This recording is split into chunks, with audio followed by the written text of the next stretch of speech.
own problems, and it will create new opportunities, which will require new solutions, which will require people. The only thing you and I and parents and children have to worry about is, are you smart enough to tap into the educational requirements in order to take the benefit of those new jobs? Are you the person that goes, no, I'm sure typewriters will never go out of fashion. I'm just going to be an even better typist. And, no one will want to go to a computer. Embrace change. Yeah. Okay. And I'll teach this to my sons and I teach this to myself. As long as I'm a flexible individual and I'm willing to learn and be flexible, and if the police force, for whatever reason, decided to give us all Apple Glass or Google Glass and that's how we were going to do policing, be flexible. Because there's no point saying, no, I'm going to be really good in the old way when you can be moderately good in the new way. And that's it. And then there'll be new developments. And you know what's going to happen? There'll be something that will be invented in 100 years.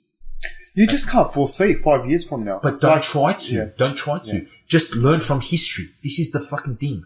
Just learn from history. How much goddamn industrialization and technological advancement do we need to go through before we recognize that we're the goddamn West? We're at the front of the race. These concerns are concerns for the third world. The Chinese should be worrying about automation, not us. I'm sure they are. They are. But no. But what I mean is, two guys in a garage in China should be worrying about automation and what that means for their children, for their family, for their society. Interesting. Because that's a real problem. That's really a problem for third world countries, because their only value is they're poor and there's lots of them. And manufacturing is a huge opportunity for them, whereas it was maybe huge for America in the 60s. When... But what's happening in America now with car manufacturing? But what is it coming back with? It's coming back with big factories with lots of robots and lots of people. Yeah. Okay? It's not the numbers like it was before, but then you've got things like Amazon. Okay? Which is huge. It's a huge employer. Google, huge employer. Facebook, huge. So if you're an American politician, if you're the president and you're worried about automation, no, don't worry. As long as you're in the lead, this is this is the truth. As long as you're in the lead, your country will be okay. What you've got to be worried about is that the disparity between your top wealthy people and your poor isn't too much. So that's where you've got to have a more realistic, fair, honest, open capitalistic system. Which is the problem we're having now. And this is the problem. That's why I said I fear corporatism. Because if you have a corporatist society where all the rules and all the tax rules and all the financial rules and all the environmental rules favor corporations, yes, this is a problem for the common man. Okay? Now, it doesn't require socialism to fix this. It actually, funnily enough, requires actual capitalism. Because corporatism and capitalism aren't the same thing. But if you had, for example, a non-fiat currency and got rid of fractional reserve banking, a lot of your wealth problems go away. A lot of your financial problems go away. A lot of your income inequality issues go away. A lot of your poverty issues go away. Do you think Bitcoin, cryptocurrency, that they're going to make it? Very good. Very good. You don't think they're going to be a bubble and like... See, the problem is crypto is a fiat system. Yeah. However, it's a fiat system not in control of the state. So it's a good step, but it's not the final step. The final step is not abolishing, but basically realizing any fiat currency is useless. And then basically forcing governments to allow, not to force, but to allow people to trade in whatever manner they wish. Do you want to trade with American dollars? Do you want to trade with Australian dollars? Do you want to trade in gold and silver? Because I think once that happens, people would go with what is more stable. And you actually realize, fuck, the Australian dollar is just this unstable fucking thing. Like it's up now, dollars US, and then it's down to 50 cents US, and it's up to 80 cents US. That's not a stable currency. And as much as you can pump money into the Reserve Bank of Australia or the Federal Reserve in America or the Reserve Bank in England, and it's all rubbish. It's all just absolute rubbish. It's basically a whole bunch of people who think they're smarter than they are, trying to pull levers that are bigger than they can pull. Okay? And if they were just honest, not actually knowing exactly what's going to happen, while at the same time telling everyone, nothing to see here. It's like a Wizard of Oz moment. There's nothing to see here. There's no one behind the curtain. Okay? They're all wizards. They're all the wizards. And countries spying on other countries. Like I read that as old as history. The main country that spies on Australia is like France. Why is that? I don't know. I've never heard of that, and I don't necessarily believe that. And the reality is that everyone spies on everyone, and that's been statements shipped. Do you think that a country has more access to information than you as an AFP agent? Of course. Well, of course. But because they're not willing to play by rules, I play by rules. Yeah. I play by limits. I care about my society. They don't care about my... Why would a Chinese spy care about Australian limits? Or Australian rules or Australian people? They don't. So of course they're going to have more information. But the reality is, like I said before, how is that information valuable? The problem with current spying systems, like the way the Chinese work, the way even the Americans work, is they basically go, all right, we don't know what information is useful right now, so what we'll do is we'll get all the information. That's what the book's curation? Yeah. It's like choosing the right information that can be used in the future in a good way to maybe predict behavior or like just... Because there's an influx of information out there, but what's useful? What's useful? Yeah. And states don't know what's useful until they take the time to look at it. Or they come with the right algorithm to check for... But the problem is that you don't know. You don't know. I can, if I had the ability right now, okay, to suck up every text message that was ever written in Australia by anyone, and then just do searches for ISIS bomb, terrorism, drugs, cocaine, sex, rape, it will tell me nothing. But Google can say, hey, we've got this car. Who's more likely to buy it? And it's going to give them an age group. It's going to give them a bunch of people that watch a certain show. It's going to say, and it's a lot more predictive and it's a lot more realistic. So there's this chaos theory that I've been just... Oh, that's great, that stuff. So if you've got the right amount of information at any current state, you can predict the future. Correct. And I feel that Apple right now, they have our facial recognition. They've got our fingerprint. They know what we're going to search on Google. They can predict our IQ. So they're more likely to predict our behavior than we can predict our own behavior. But I tell you what makes me realise they're not even close. What? They couldn't even predict the election in the United States last year. From what we know. Who knows what's going on internally, though? They didn't know. I don't know. Who knows? What was public? They didn't know. Who knows what Google's interpretation was, like their personal interpretations. But that's irrelevant. But that's irrelevant. What's relevant? Well, if there's three people at Google that have everyone's search history and everyone's like polls and but they're not doing anything with it now. But later, maybe they'll have that ability to. When they do it, okay, you can do something about it. But why am I going to be scared? But like now, they're using it to sell you things or like be part of a they're not really selling us things. They're selling us as consumers to advertisers. Yeah, well, that's pretty, you know. Yeah.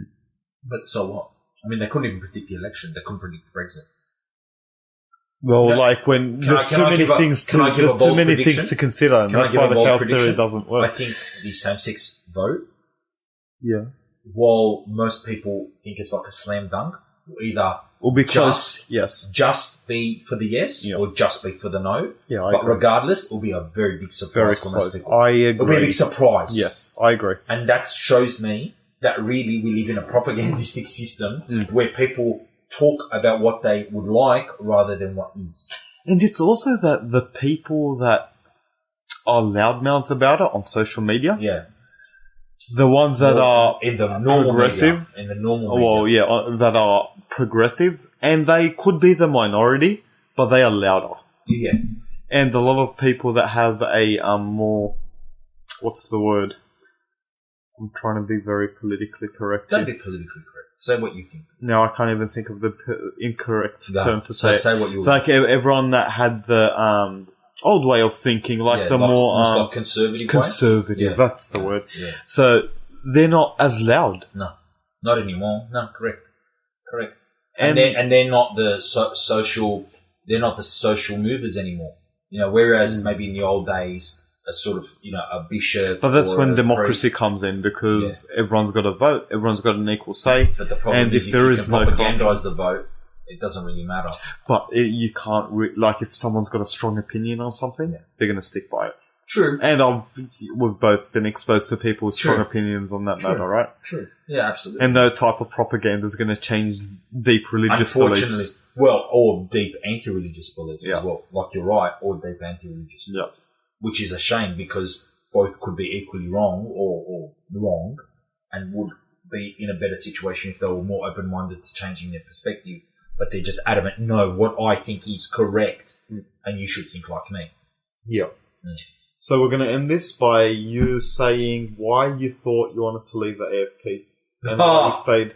We're going to come back to that. Oh, no. Okay, we're like 2.5 in between the initial conversation. Oh, we're good. See, I told you, man, I want like a Joe Rogan experience. So, I'm the type of person that I have to have a meaning to my life. Like, I have to live my life with meaning and value. And things like, for example, sitting down with a mate, talking shit for 2.5 hours. Ah, welcome. But shit that I find very interesting are things that are meaningful to me. So I'd rather do this than, say, watch a dopey TV show. All right, that I'm not particularly interested in. You're not getting value. And I'm not getting value from. And, you know, with my employment, I understand that the old school way of people from our culture is that you work in order to provide for your family. I recognize that. I understand the value it had for them as immigrants. It does not have value for me. And I need to have a purpose in my employment. Do you feel like you don't have purpose? I felt that I reached a point where I did it.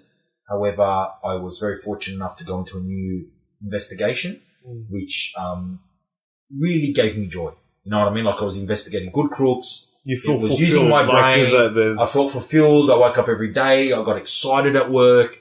And, you know, sometimes there are days when I'm like, oh, this is drudgery, but, you know, all work. But, you know, I still have lots of moments where I go, this is really great. I work with great people. And, you know, the AFP to me is like Australia. She's a place of great potential. I want better for her. Sometimes she gives me the shits, but I wouldn't go anywhere else. Yeah, it's I can relate to all that. Yeah. But I can see people saying, hey, why do you call her a girl? Because I appreciate her. Oh, right. And I find her valuable. Australia's a girl. Australia's a girl. I hope we're not quoted on this. Nah, we're quoted away. All right, yeah. We speak to be quotable, don't we? Yeah. We stick with everything that we speak. 8 people who are listening, they'll care. All right, 8 now could be 8 million in 14 years. Man. Just, you know what? See, with I'm happy that I'm a free man to talk. You know what I mean? And that's really all I want. I want the ability to be able to converse freely without, you know, threats of violence or threats of, you know, losing my job or being abused. And that's if there was anyone listening to this and I could really put out a message, is that I'm coming as the son of an immigrant. Okay, so I'm gonna play the identity card. I don't like to, but I'm gonna play the identity card as the son of immigrants from a third world dictatorship. So, you know, Egypt was under a dictatorship when my parents left. Pretty much still is now. It is not a good place. It is not a place that I would ever want to live in or raise my children. Yeah, raise a family in. This is a great system. All right, you who mock it and say it's disgusting and the West is disgusting and patriarchy is disgusting and all this sort of stuff, you spit on it because you've always had it. And that's all you've ever known in a sense. I know the world that my father and mother grew up in. And so to me, this country and this system is like an uncut jewel. I recognize it's imperfect and it can be better than the best that it is now. You know, I agree with the statement that, you know, is attributed to Churchill. Democracy is the worst system, but it's better than every other system that we have. You know, there are huge flaws in our society. I could sit here for another 6 hours talking with you about all the things that I would like to change about Australia. But it's not because it's shit. It's because it's a beautiful diamond that I just want to sharpen up. I want to make our democracy stronger. I want to make our rights. Got a beautiful car, you just want to polish it? I just want to polish it. I want to put in a better deck, nicer rims, a better engine. I love this country, and I feel there are two dangerous positions you can take. She's so perfect that she never needs to change, which is idiotic. Way of thinking, which is a problematic way of thinking. Because there's always things. There's always things to work. Just as an individual, you can always optimize anything, right? Or that it's such a disgusting system that it should be utterly destroyed, which is like what ridiculous. The Marxist, communist, social justice warriors are like. And they're ridiculous, and they're idiotic, and they're dangerous. And maybe in the old days, there were a group of conservatives who said, no,